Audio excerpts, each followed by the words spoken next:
edTPA is not going to make a bad teacher magically become a good teacher, but it's going to help make a good teacher a great teacher, because you're going to be able to reflect on your thinking and make changes because of that.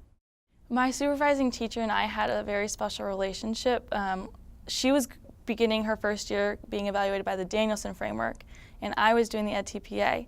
And so as she was figuring those ropes out and I was figuring the edTPA out, we were bouncing ideas back and forth about what domain would this fall in, what domain would this fall in. And so having that connection and that collaboration, that's what helped me succeed in the edTPA. Yeah, it's a lot of writing, but it's writing for a purpose.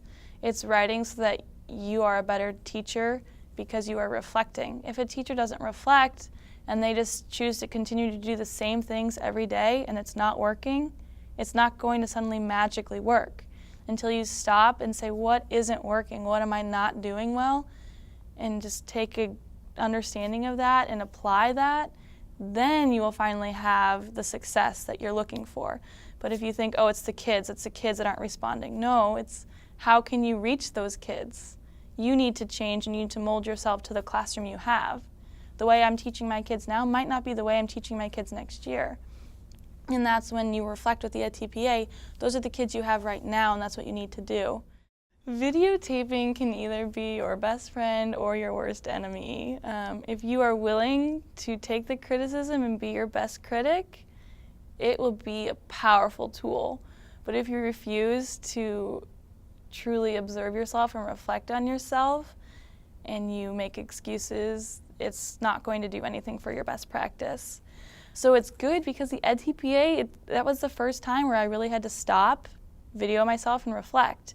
And that's, again, preparing me for teaching when I have to do the same thing. And it's good practice to be your own critic.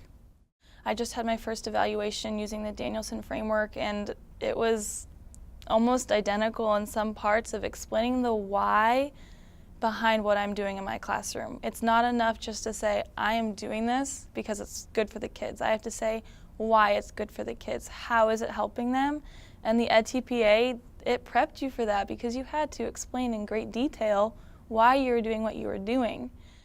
So the biggest thing that worked well in my experience is that I would sit down with myself, my supervisor from my college, and then my cooperating teacher.